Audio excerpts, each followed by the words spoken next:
اخترناك هو اخترناك.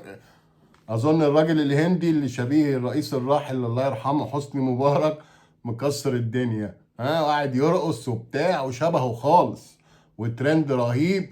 وسمعنا ان هو عرف انه بقى ترند في مصر، والناس قاعدين يقولوا له دي اخترناك ويهللوا له ويسقفوا وكده. وفعلا انا شفت الفيديو وحاجه يعني يخلق من الشبه 40. شبهه خالص بالنضاره بالقصه كده يعني، البروفايل بتاعه خالص.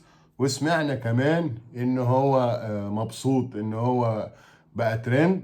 هو ملحن او مغني بيرقص الرقص الهندي بتاعهم، واحنا بقى إيه الحق يا عم الحق حسني مبارك في الهند.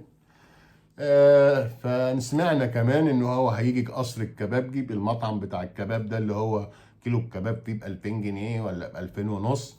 يعني انت تروح قبل ما تروح مطعم قصر الكبابجي تفك وديعة في البنك وتاخدها عشان تاكل صباعين كفتة.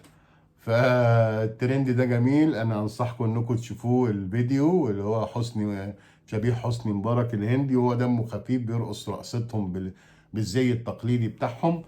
ويعني ترند شادد العالم، وهنا في مصر متجننين بيه قاعدين نهلل له ونسقف له واخترناك وفكرونا بايام حسني مبارك بقى.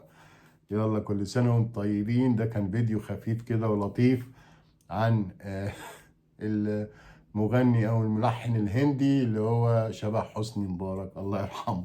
كل سنه وانتم طيبين اعزائي المشاهدين، شكرا.